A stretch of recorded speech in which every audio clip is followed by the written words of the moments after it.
So I'd like to talk about this conceptual framework. Disruptive ideas, startup companies, and open innovation. Sounds like a great collection of things. So a disruptive idea, which is usually called a disruptive innovation, I avoid the term innovation here because innovation is used in two different senses. It's used for the process by which you develop a new product and bring it to market. It's also used for the new thing that you bring to market itself. So in this sense, the new thing is somehow disruptive. It creates a new market or a new value network, usually by selling something to a new group of people. But it also eventually disrupts an existing market or value network. Um, it may displace an existing product. It may displace an existing industry. It can cause a major change in a supply chain. Um, there's a lot of literature on this, but it really goes back to the work of Professor Clayton Christensen at Harvard. So he talked about disruptive innovations. So good disruptive innovation going on right now. Smartphone cameras, right? Interesting thing about smartphone cameras is that although there were all kinds of experiments by Ericsson and in the United States and elsewhere in the 1990s, the first time a mobile carrier offered a phone with a camera in it was J-Phone in the year 2000. That doesn't seem like that long ago. J-Phone was a Japanese mobile carrier, and they were bought by Vodafone, the English company, and then they were bought by SoftBank. So they started all of this. And the early phones were pretty low quality compared to the compact cameras, even the point and shoot cameras that you could get on the market. But they had connectivity. They were connected to your telephone, right? And they were really convenient. There's an old story about what is the best camera? The one that you have with you. So they were convenient. As the smartphone appeared with a standard operating system and also downloadable applications, they got a lot more useful. Cell phone cameras got to be a lot more useful, especially for things like photo sharing. Another economic point is that the cost of the camera is bundled into the cost of the phone. You really don't have a choice of different cameras with an Apple iPhone, right? You get what they put in it. There have been major improvements in the camera functionality itself since those early years, but they were popular from the very beginning. Cell phone cameras were popular from the time they were introduced, but now you can get a cell phone camera with a 41 megapixel image sensor, which is just sort of astounding to me. But the disruptive nature of this innovation is not just how good the technology has gotten. The disruption is really against point and shoot cameras. When I prepared for this, you should see the articles that came out since about last year of how smartphone cameras are the death knell for sounding the death knell for point and shoot cameras or compact cameras. Their sales fell by 30% in 2011, and National Geographic and the Consumer Electronics Association pointed out that 37% of all of the images taken in the United States were with camera phones in 2011, and that's expected to rise to 50% by 2015. That's a pretty big disruption of the existing camera industry. Now, it's true that the big, high-end SLR digital cameras are still growing well. They grew about that market grew about 30% last year.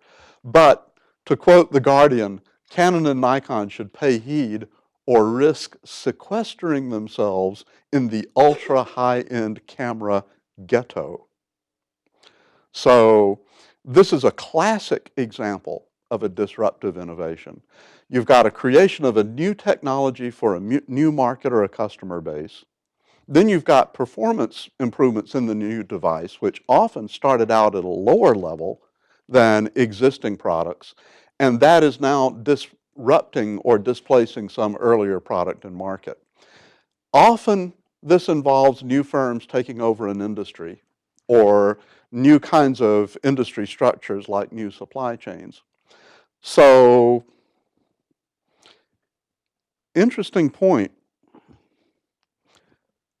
Were automobiles a disruptive innovation? And this goes back to work by Christensen. The actual invention of the automobile was not particularly disruptive. It didn't really replace the horse and carriage at first. The car started in what, the 1880s something?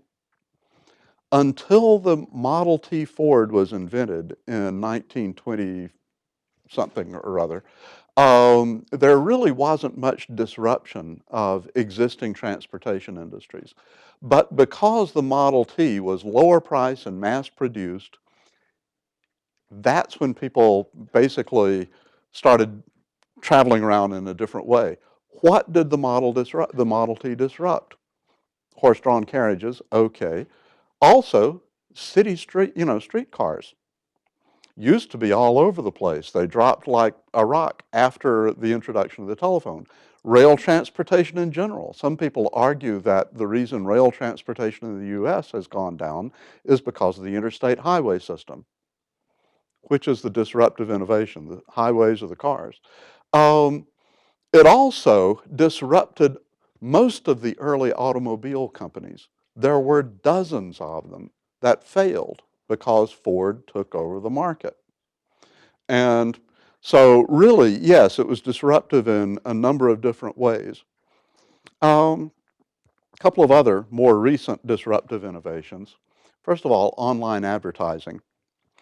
I think this is fascinating because online advertising is taking the business away from traditional newspaper ads, magazine ads, TV commercials.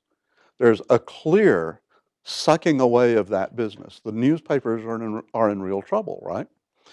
But the other thing is this online advertising is at the center of a whole new supply chain. Now, the price of an advertisement on the internet can be optimized, meaning changed, right? Once every 100 milliseconds. Real-time bidding is a hot new feature of the advertising industry. One of the reasons that this works is you've got people on the demand side who will aggregate all of the requests for advertisements by different companies that want to have their ads up on the internet, and the demand side platforms will guarantee not only that you get to a certain size audience, they will guarantee who you get through to. It's much more personalized than ever before. They want you to get to the influencer who will really encourage other people to buy your product. On the supply side, there are other aggregator companies that basically aggregate all of the publishing space that's available. This is kind of like the old advertising agency business, but they're doing it online. And they will then maximize the kind of price that those companies can get through this real-time bidding process. So you have a very new supply chain built up around this thing. Online retailing is really changing the regular old retail businesses, right? Not only is it cutting into sales of the brick and mortar stores, but it's changing the way that all retailers do business. How many regular old stores like Safeway are sending you emails, right? Emails or have loyalty coupons of some sort that you can download on your cell phone or whatever. We're in the middle of a really huge transformation of a number of industries. This past year, in May 2013, McKinsey Global Institute set out a 150-page book of the 12 disruptive innovations that are going to change the way the world works. And these 12 disruptive innovations are things like 3D printing, genomic technologies, so on and so forth. But they predict that these 12 disruptive innovation areas will be the source of $33 trillion of new value by the year 2025. The total world GDP in 2025 is predicted to be $100 trillion. Right now it's about 50 or 60. So this is, very interesting kind of things to stay involved with. Now, startup companies are a great source of disruptive innovations. All companies have to innovate. If you don't innovate, somebody else eats your lunch pretty quickly. Even, things like car companies or retail industries are always coming up with new kinds of sale promotions, new models, slight new, variations on how the store looks. All businesses have to innovate. There are two big risks in innovation. The first risk is that you might not be able to deliver what you're trying to develop. That has been called technology risk. That was the term that Christensen used. There's another risk, and that is that even if you develop it, nobody's going to want to buy it. That's the market risk. If you are a big company, you can spend an awful lot of money developing a major new technology for an existing market. And companies do. So Honda Motor this year is delivering Honda Jet, a small business jet for about 6 people that has all kinds of new performance characteristics and looks pretty neat. But the business jet market is relatively well known. They were able to predict how many airports they could get this thing into. They were able to justify putting dozens of years of work and hundreds of people onto a project like this. Similarly, if you've got a relatively well-known existing technology, you can spend an awful lot of marketing money developing a new market for it. So what did Apple really do with the iPhone? It's a new combination of existing technologies. In fact, even the smartphone already existed before Apple started to develop the iPhone. But they put their brand behind it, they put their resources behind it, and did pretty well with it. If, however, you're creating a new technology and creating a new market, right, or creating a new technology for a new market, typically a big company can't incubate a technology, an idea like that for a long time. It's going to start out outside a big company. So look at Tesla Motors. Before Tesla came along with the Roadster, other companies had been playing around with electric cars for existing markets, the around town market. Tesla Motors comes up with the idea of a high performance electric sports car. Okay, that's hard development, but it's also very risky. Who in the world would want one? Why would I want an electric sports car? First of all, you have to convince me that it really does outperform a Porsche. And second, I really miss the sound of the gears changing, right? So that is a classic case of a new major innovation that started out in a startup company. Facebook was that way. Facebook was really, an interesting kind of tweaking of the technologies to make everything work, and also a big question about how in the world you make money with it. For the first few years of Facebook, I really did not understand how they were getting revenue. So in any case, it's not the creation of the invention. In Silicon Valley, so often we focus on the beginning stages of this. we focus on entrepreneurship and how important it is to create a new idea. But if you really look at the Valley, it's not the creation of the thing that makes it disruptive or high value, it's the pattern of growth. In this book by McKinsey Global Institute, they say that they would define disruptive innovations based on the ultimate size of the market, the potential for reaching hundreds of millions or billions of people, the impact of the new technology on multiple industries, the impact on an economy itself. What percentage of an economy is likely to be involved with that new area of technology?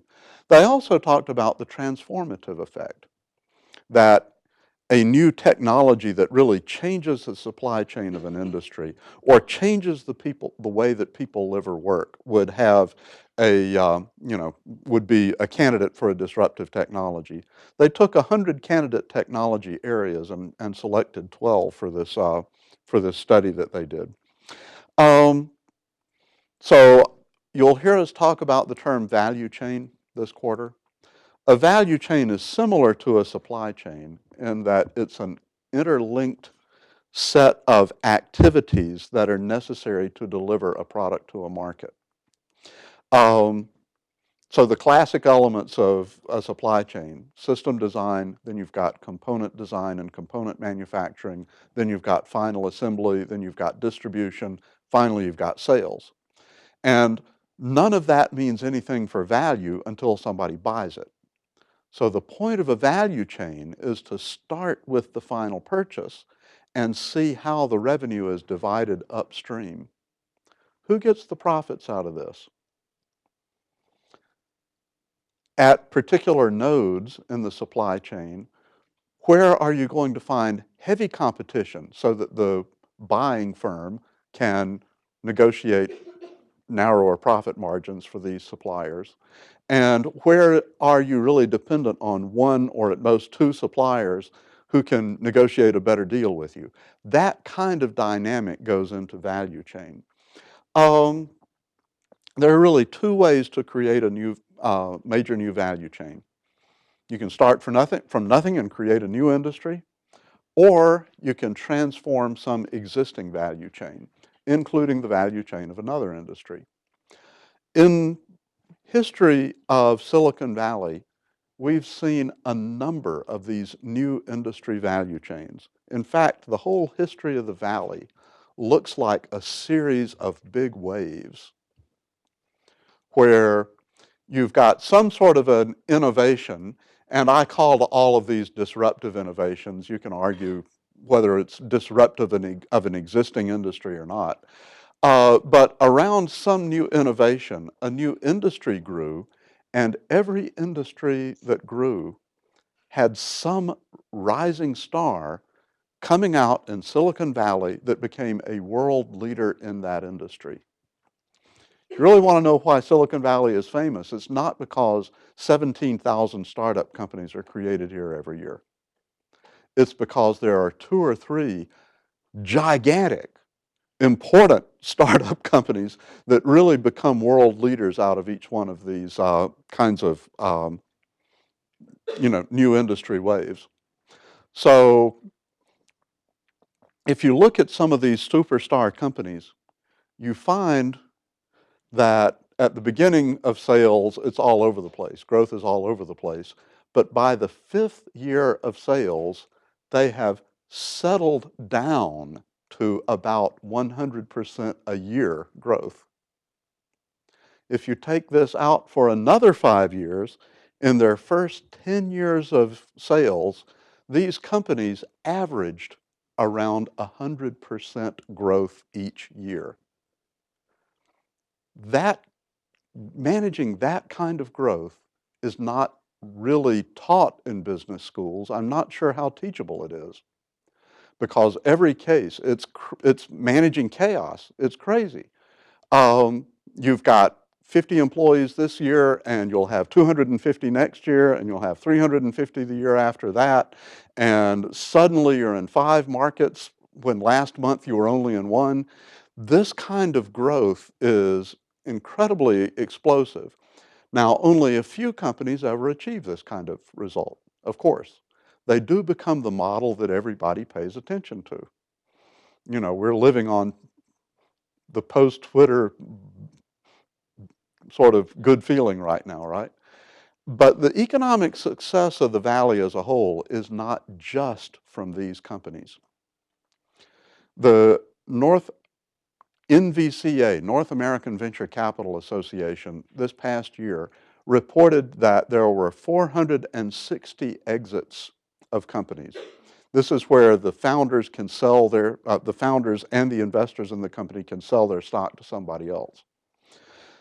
Of those 450 something exits that they considered to be successful, the investors got a good return on their cash. About 90% of them were through acquisitions by a big company. 10% of those were through IPO. Now, in Silicon Valley, every year, about 17,000 companies are created. About 10,000 either die or move away to where it's cheaper.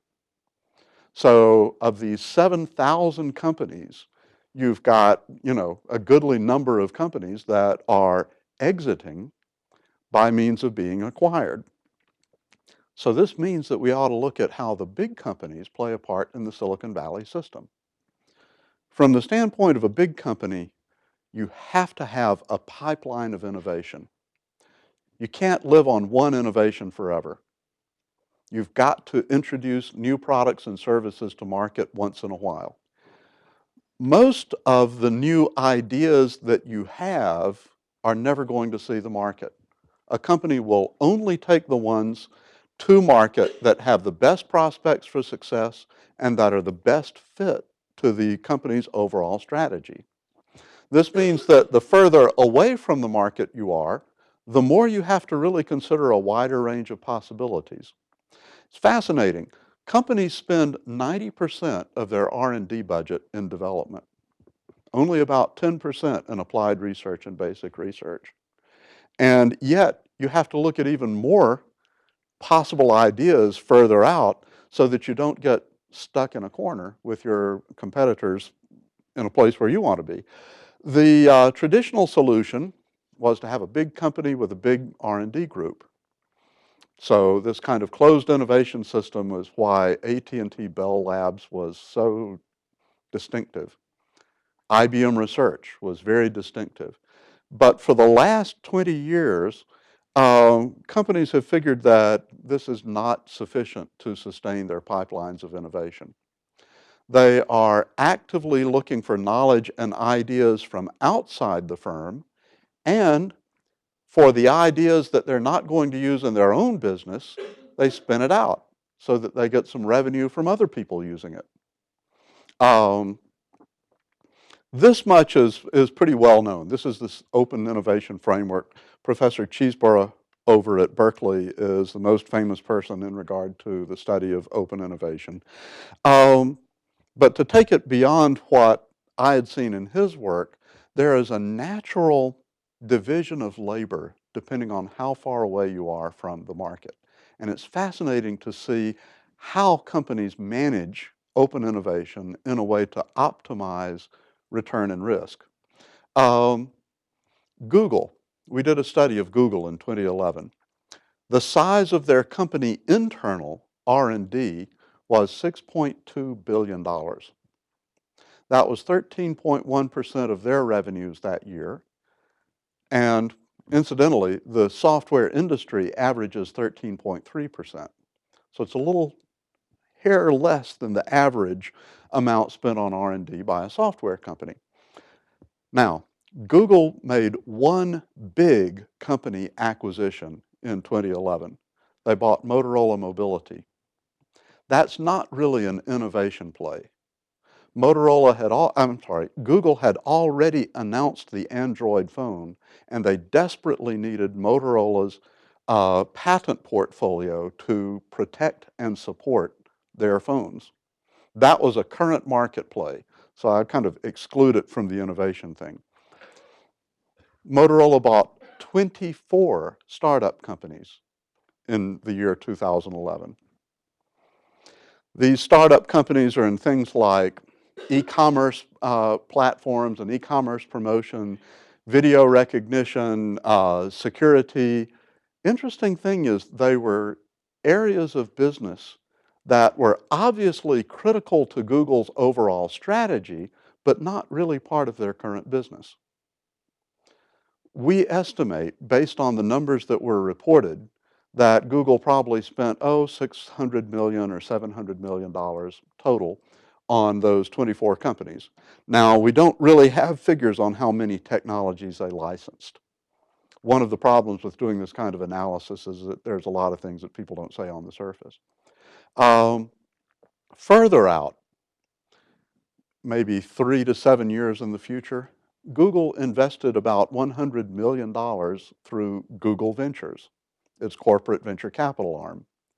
And they have increased the amount of investment that Google Ventures does every year to $300 million in 2013. Now, if you're doing venture capital investing, you're only buying a minority stake in a startup company. You're not buying controlling interest. Although, yeah, venture capitalists can be pretty controlling. Anyway, you're buying a minority stake in something because you think it might be very important for you, but you're not committed enough to buy the whole thing. Later, if these startup companies that they did VC in, if those companies' ideas really start to look like they need them, they may buy the rest of the stock in the company. Even further out, yes, Google supports a lot of good university research. Is there anybody from Google here? Okay, because I can't get a good number on how much university research. I looked around at what they're doing at Stanford. I looked at what they're doing that they tell you about at MIT and at some of the other places. My guess is that Google spent about $20 million in supporting university research. So the distinctive thing about university research support is that the companies have very little control over what happens here, right? Academic freedom's a big deal around here. So what you see is you see most of the money spent here, and the further out you are, they spend less money and have less control, but they really want to see a broader range of ideas. So this is kind of the way that open innovation works around here. Google is a good example now. For years, Cisco Systems was so famous for open innovation that people claimed that it did not have R&D. It had A&D, acquire and develop strategy. That's kind of unfair because they were spending $5 billion on their company internal R&D. Anyway, why does an established big company do this? I want to make very clear that this is very different from outsourcing. With outsourcing, the big company knows pretty much exactly what it wants, and it pays somebody else to develop it, either because they're cheaper than doing it in-house, or because they have some sort of special capabilities that you don't need to develop in-house. So that's outsourcing. Open innovation is much more opportunistic. You're trying to increase the number of new ideas that are getting into your innovation pipeline. You're letting others pay for incubating that idea until you reach some sort of an interesting optimization point. You're going to optimize risk to a minimum level and return to a maximum level and price as the third axis on this, so that at the right time, you buy something from outside the company, or you acquire it through licensing, or you partner with it. Different kinds of open innovation involve different types of relationships. The most important part of open innovation is that companies use it to access different types of ideas than you can easily incubate inside the big company.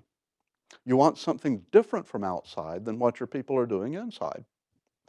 Um, if you show the kind of reduction in risk, you can see how the venture investors start out with a startup company that's creating a new market and developing a new technology. And as people actually see they may have a working prototype, that could perform at a certain, cost level, yeah, they become a much better candidate for acquisition. As people start to play with beta versions of this new device or whatever, the market risk goes down. They become a much better candidate for acquisition. Um, but it's really hard to develop a disruptive idea inside the big company. And by that, I mean it's really hard to continue incubating something when other people in the management see it as possibly cutting into an existing business. When it's the right time, you can buy it, but it's really hard to incubate it inside. Usually a sales division will not allow something from R&D to persist if it's going to cut into their existing sales. Christensen noticed this in his theory of disruptive innovation. He noticed that really, how did he say it?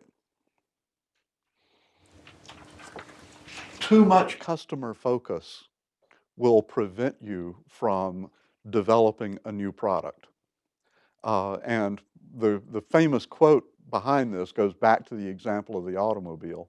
Henry Ford said, if I had asked my customers what they wanted, they would have told me a faster horse. So it's really hard to come up with something disruptive inside the company. It's really only possible when you've got the personal attention of the CEO. That may explain a lot of what happened at Apple, right? Um, but big companies need to deliver disruptive ideas once in a while. Otherwise, their existing business lines are going to top out. The top of the S curve happens. And while you're trying to sustain your existing business line, somebody's going to come along and do it cheaper, or have a disruptive innovation from another angle that will disturb what you're doing. So as a big company manager, you must always consider that your experience has limits. Things will come along in the future that you may not expect. The secret of managing open innovation is to be able to take advantage of those opportunities at the right time. So the big companies are seeking disruptive ideas from the outside. Um, Now, so much for the conceptual framework. Let's talk a little bit about how disruptive ideas play into the whole cycle of economic growth. Basically, disruptive ideas and open innovation become more important as an economy becomes more advanced. Now, I'm going to show you a chart, and we'll spend some time talking about it, where following Michael Porter, there are three stages of economic development that are often distinguished. I don't like the terms for the stages, but they start somewhere. So at the first stage is what Porter and also Global Entrepreneurship Monitor continues to call factor-driven economies. These may be developing economies, okay? The second stage is what he calls efficiency-driven economies. And at the third stage is what he calls innovation-driven economies. One reason I don't like these terms is because innovation occurs everywhere at all stages. But a particular kind of innovation becomes more important as the economy becomes more advanced. So what happens when an economy is industrializing? Thousands of people, hundreds of thousands of people move to the cities. The government finally gets around to establishing basic laws. There's a basic infrastructure that kind of comes out. It's really a gold rush. And I think this is the situation we see in China right now. It's still a gold rush to supply the basic primary needs of the population. You may create new industries because there was no industry there before that. At the second stage, though, typically what happens, you now have some sort of an industrial base. There's usually a labor shortage and a capital shortage. And What happens is that the skills of the labor force don't quite keep up with the speed of economic development. This means that the big companies, the existing companies, offer wonderful packages to people to hire the best people in the labor force. This is where lifetime employment came from in Japan. The old days, HP got its best people. IBM got its best people because they would never leave Big Blue, right? After this stage, while this stage is happening though, the real way that companies make a lot of money is by opening up new markets with their existing products. We'll see how this plays out a little bit more. The key competitive strength at this point is your ability to scale rapidly, and yes, your efficiency and your operational quality. Um, However,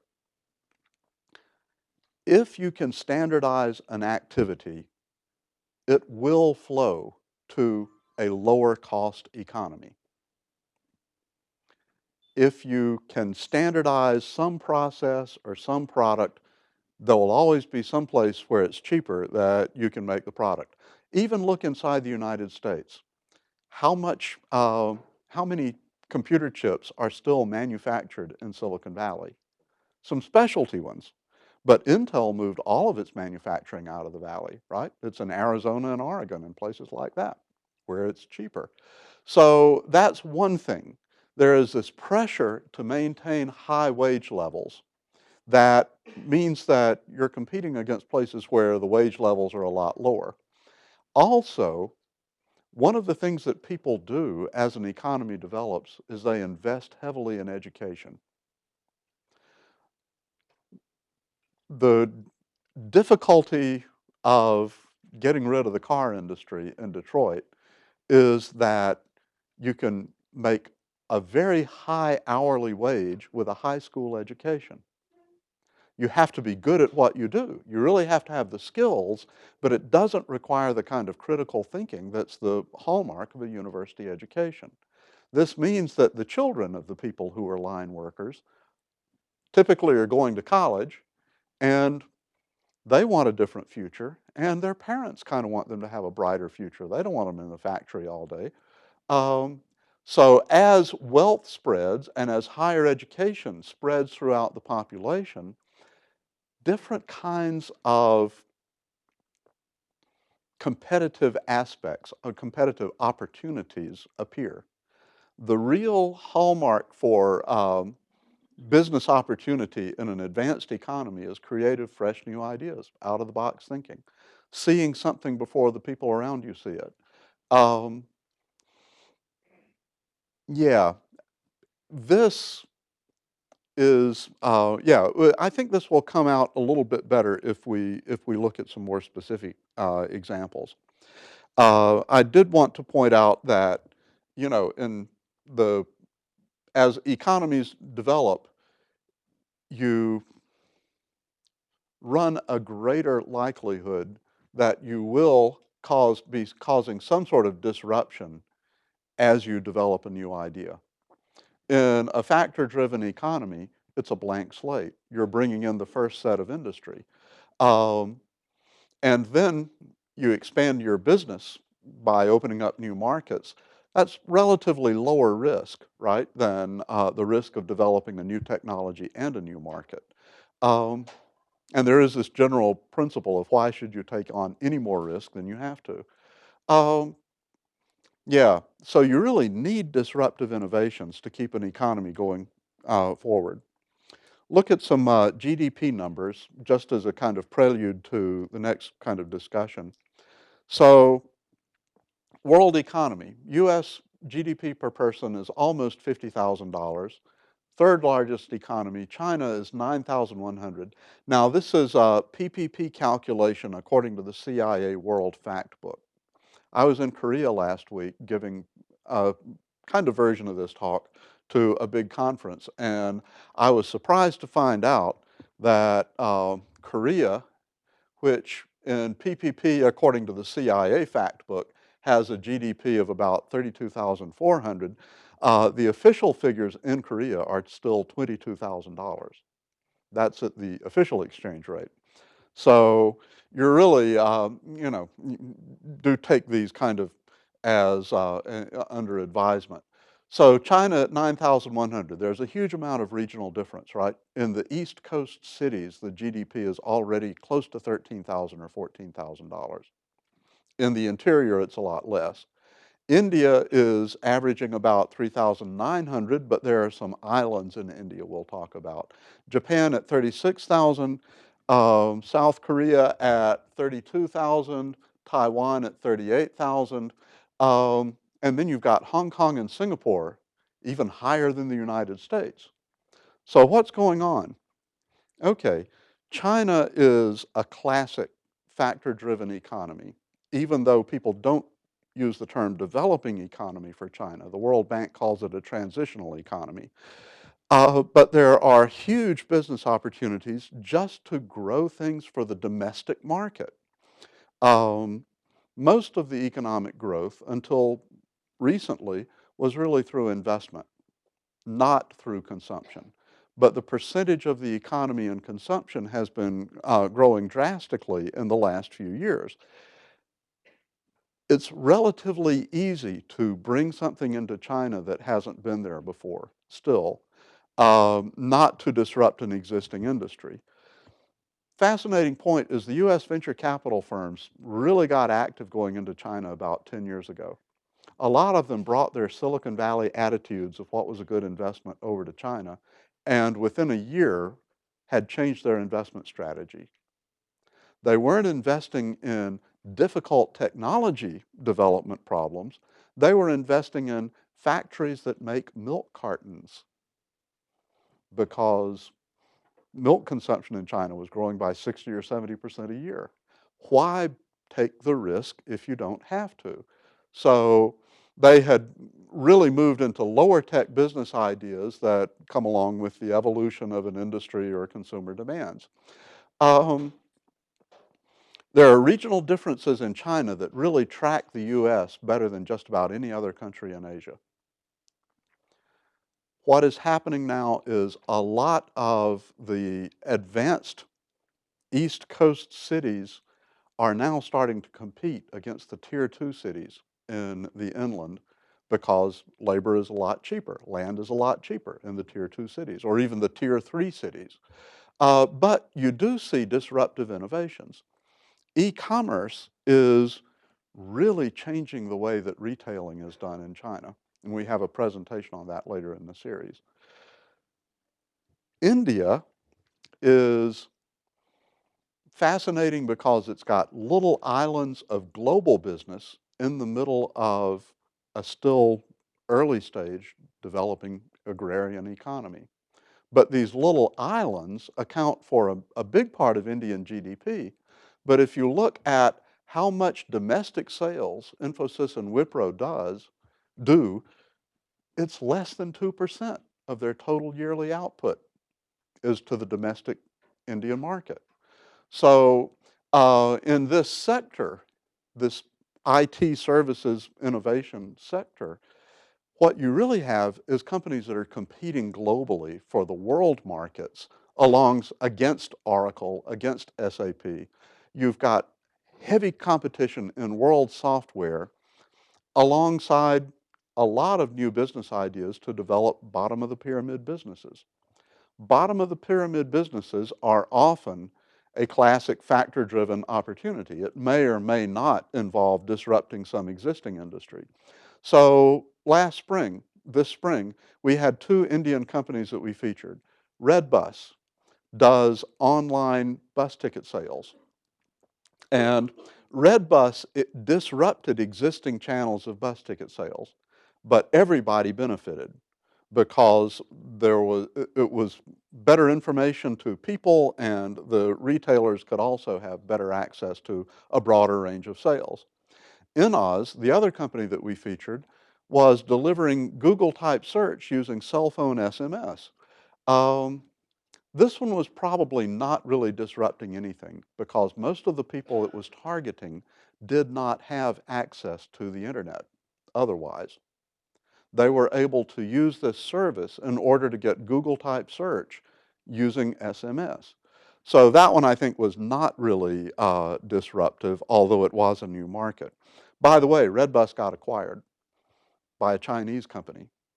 So I'm curious if that means that Redbus's next step is to take the idea into the Chinese market. We'll see. Moving up the line of companies, South Korea is really at the cusp of leaving the efficiency-driven economy stage and getting into the innovation-driven economy stage. Most of the successes of the Korean economy in the last 20 or 30 years are really Korean companies taking over world markets from other companies, like Japanese companies. So in DRAM, right, the Korean companies definitely took their market share away from Japanese companies. LCD TVs. If you go back to the history of LCDs, they started out in the US, and then the Japanese took them from the US, and then the Koreans take them from the Japanese. Automobiles is where it's at now. How many advertisements have you seen for Hyundai and Kia lately? The market growth is dramatic just in the last year. Whose market share are they taking? Okay, I would have to say it's probably Toyota and Nissan. Cell phones. So US Motorola, and you had, remember Nokia? Yeah.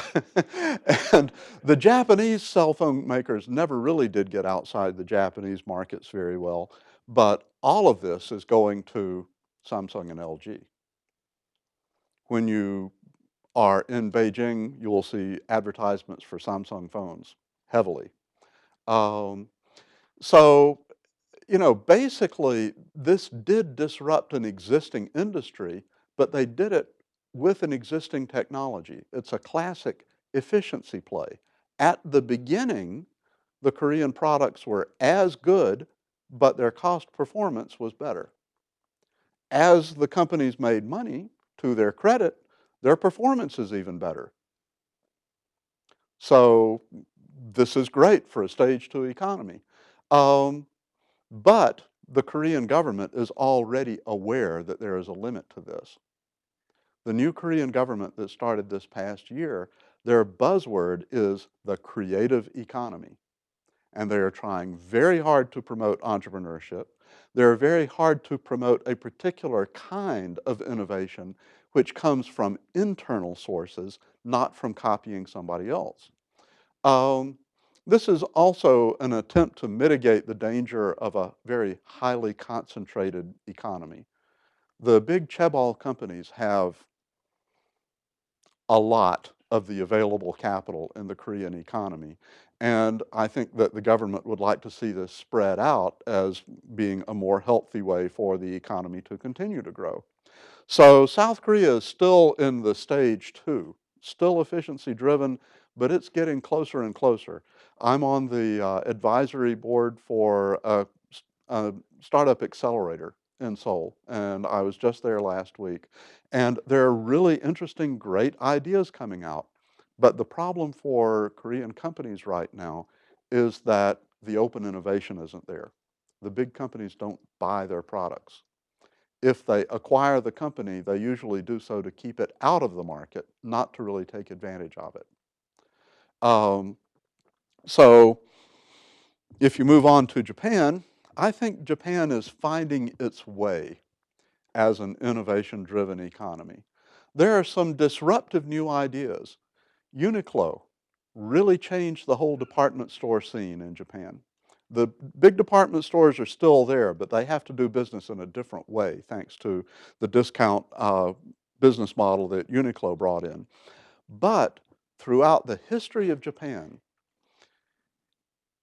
the really giant, famous new companies that appear, whether it's DNA and Gree or whether it's SoftBank years before that, or way back before that, Panasonic, Honda Motors, are all companies that somehow were first movers in creating new industries, giant new markets.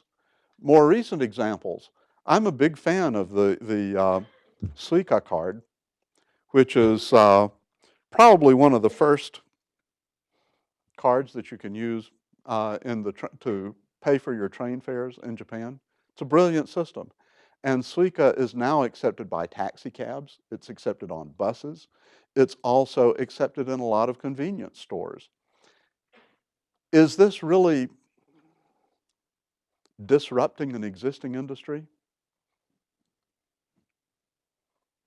Kind of hard to see how it would be disrupting an existing industry. Micropayments didn't really happen before that. DNA and Gree, the mobile game publishing, that was new. It didn't really take market share away from anybody else in order to become big.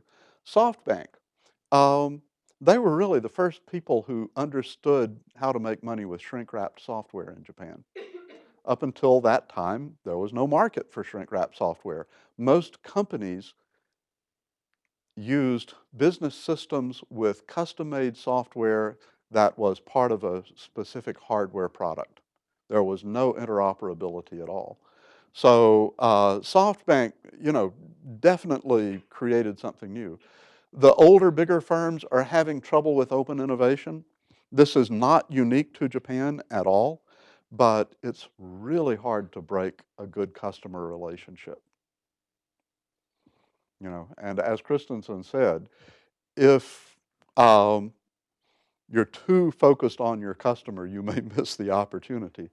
The incentive for open innovation to R&D personnel are also not quite well developed.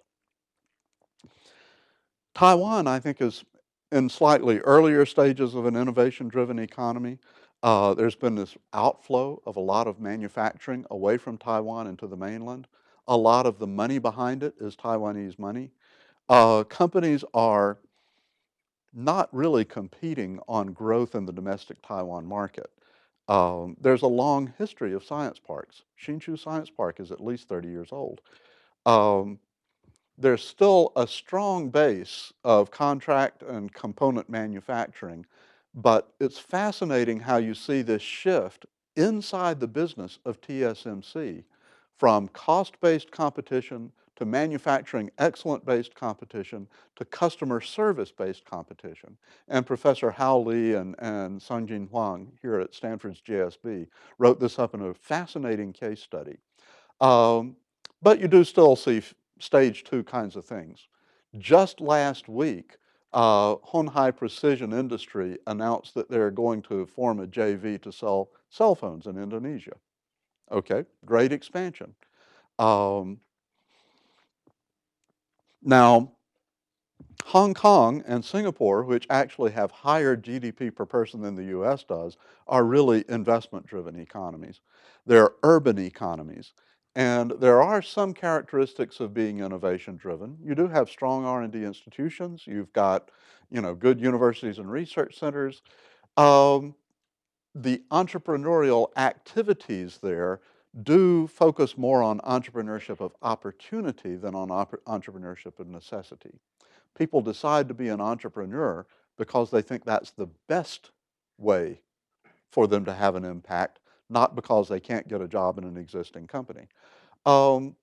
Economic growth is really a function of a lot of external investments in other Asian markets, but some innovation services are very strong. Hong Kong and Singapore both try to sell themselves as places to put your IP before you go into China. Still the case that top students are aiming for jobs in financial industries and government more than they're aiming for entrepreneurial careers. And yet the governments are working to promote innovation and entrepreneurship. The US has really grown over the last 30 years in regard to entrepreneurial innovation, which really means open innovation, right? Because the big companies buy the output. In 1981, large firms accounted for 70%, 71% of all corporate spending on R&D in the US. That number had dropped to 38% by the year 2005. Now, I don't want to say that big companies have stopped spending on R&D. In absolute dollar numbers, the growth in R&D spending among companies, big companies in the US, was almost 4 times during this time period. The point is that small firms and medium-sized firms grew even more, grew even faster, so that they now take up, almost a quarter of all of the R&D spending is on these firms. Sure enough, smaller firms are accounting for, a much higher percentage of American patents than they used to. What does this really show? It shows people are desperate and are spending a lot of money on what they think will be disruptive innovation. It's the venture investors who are funding this. So the big companies want to buy it when they can buy it instead of incubating it in-house. In comparison, open innovation still lags in Asia. I could only get numbers from Japan and South Korea, but the percentage of patents filed in the US, filed by small entities, individuals and small firms, was 36% in the US. Now, that's probably skewed on the high side because if you're in the US, it makes sense to file in the US. If you're in a foreign country, you only file in the US if you think that your patent is worth paying the extra money to file in the US for. So if you look at the rest of the OECD, excluding the US, 26% of the patents filed in the US were by small entities. But Japan, only 4.4% of the patents filed were by small entities. Of the patents filed in the US were filed by small entities. South Korea, 14.4. So some non-US countries have a much higher percentage. I was fascinated to find out that 52.4% of US patents that came from Israel were filed by small entities. So certainly Israel is focusing on this entrepreneurial innovation. Um, where do we go from here? I want to examine some potentially disruptive innovations that we see coming from Asia economies and really explore whether these new value chains are indicating an increase in open innovation or not. So we'll let industry speak for itself.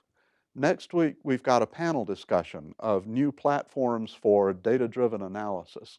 And we've got the CEO of Crowd Analytics, which is fascinating.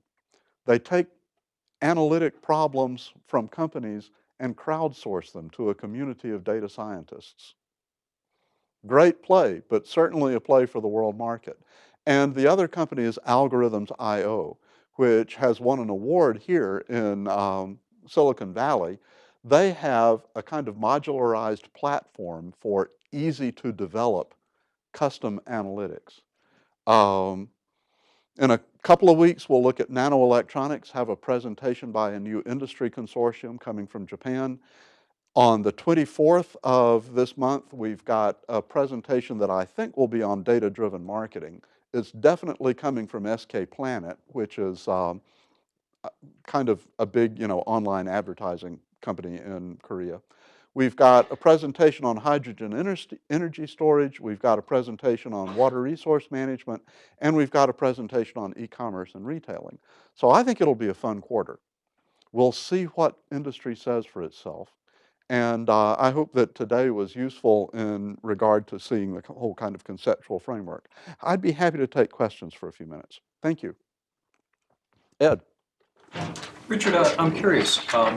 There's a theory in Silicon Valley that there's a special or secret sauce here. And it's A secret sauce? Yeah, it's very difficult to export it.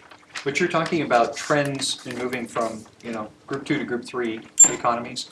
Um, what is the time period that you think it's going to take for some of the advanced Asian economies, the so-called Asian tigers, term from the 90s, to sort of, say, catch up to Silicon Valley?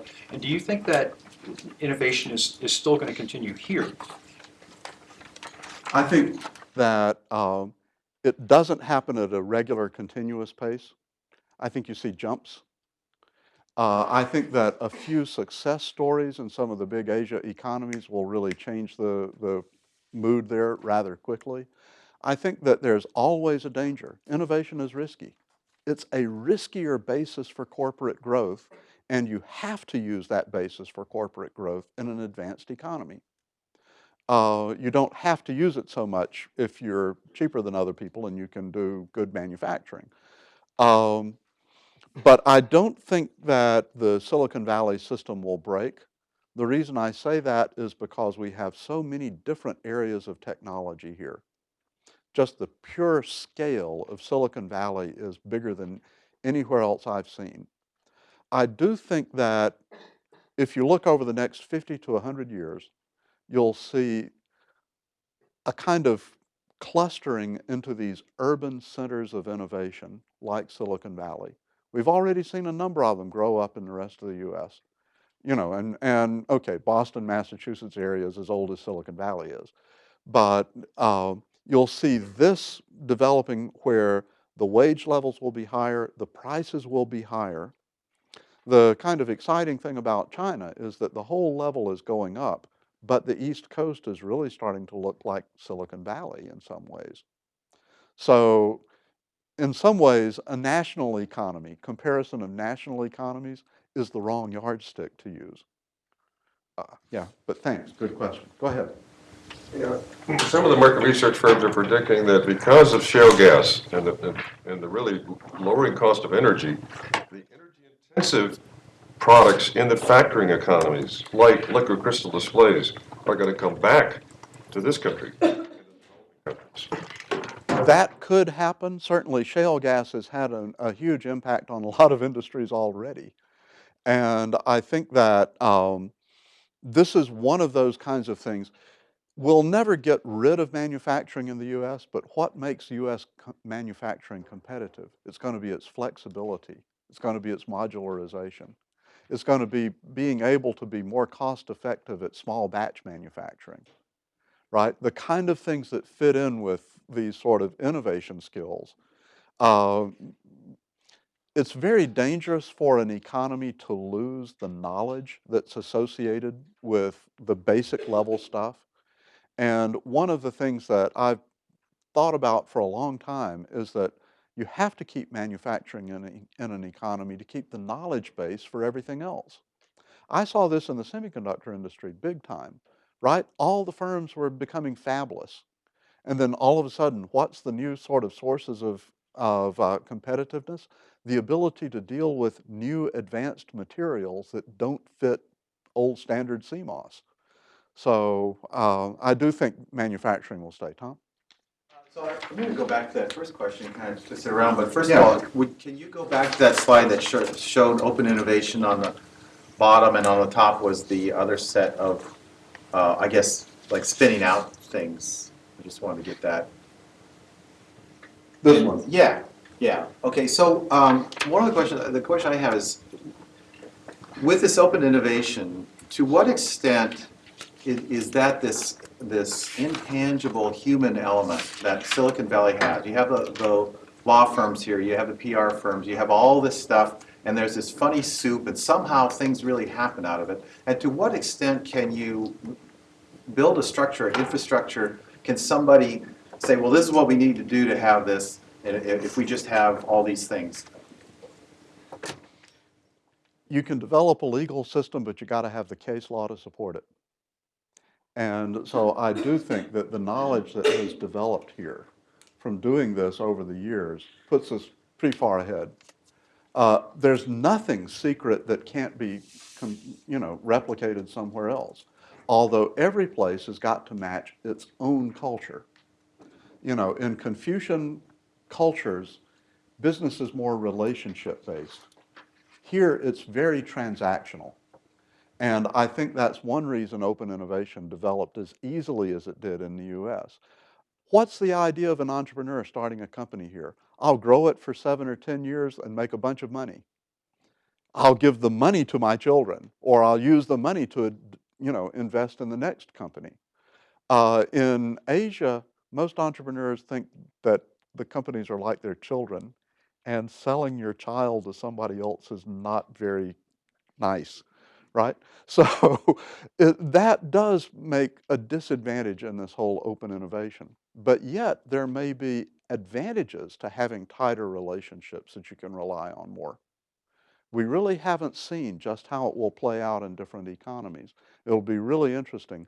I think that the scale of Silicon Valley and the experience of Silicon Valley are by far our biggest competitive advantages. But the good thing about the Valley is you keep moving on to the next new thing, right? So I'm confident for us as we go forward. Eilif? Yeah, I met with a young entrepreneur yesterday who has a company teaching entrepreneurship, and he told me that South Korea is apparently the government is planning to spend megabucks on that, and he didn't give me any details on it. I was wondering if you have heard anything about that. What kind of policies is South Korea thinking of using here, and is that likely to be successful? There's a number of direct kind of fiscal policies about investing, creating investment funds and so forth. There's a lot to encourage groups to develop educational approaches. Um, all of that's good, you know, and as someone who studies entrepreneurship, I'd love to have a little bit of it too. But the danger for this is that if you don't also grow the ability of the company to be successful in the market, you can promote entrepreneurship until you're blue, and you'll get a lot of frustrated young people. You know, it's really, you have to have access to the market. And the problem is not in the creation stage, it's not in the early incubation stage, the problem is in the market stage. Innovators and entrepreneurs need early adopters. Where are the early adopters? They're in the large companies, typically. And if you don't have those, if it's a closed innovation environment, you've got a problem. That's true. If you can tip the scale a little bit, people make economically rational choices. And so if you tip the scale a little bit so that if you leave the big company and you try your own company, if that's not a one-way street out of the mainstream, then you'll get better people trying to build companies. Um, but yeah, you're right. You need early adopters. Those early adopters are in every economy. There are wonderful entrepreneurial young people throughout all of Asia. Um, in Korea and in Japan, most of the young people are worried about, is it okay to be this way? And what happens is the classic Jeff Moore break between the early adopters and the mass market.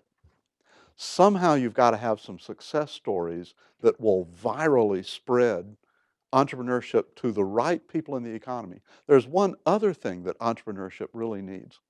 When people talk about Silicon Valley, they never talk about the people who go to work for Square now, when Square's got a couple of hundred people, right? It's only 2 or 3 years old.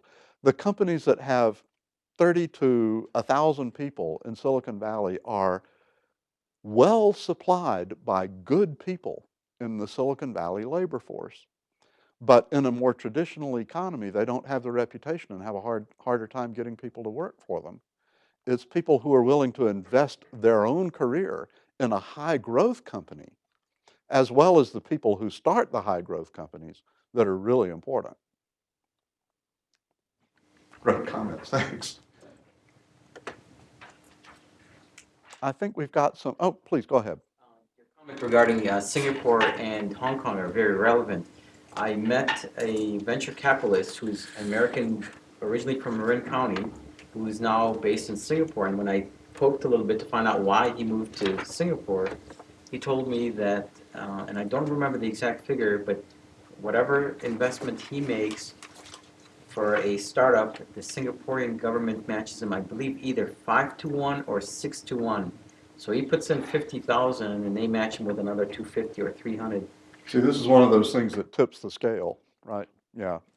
And not only that, but earlier this week I was invited to a meeting where 3 delegates from the Hong Kong government came in trying to lure startups into Hong Kong. Sure. And there's a lot of good stuff going on there. Both of those are really exciting places. They're fascinating. They don't have the reputation of the Valley yet, right? But things will change. Thanks, everybody. We've got some refreshments outside. I hope you'll stay around and talk to each other, and I'd be happy to talk to you informally and so forth. Anybody who's a student and has questions, let me know. Happy to talk. And look forward to seeing you again next week. Thanks.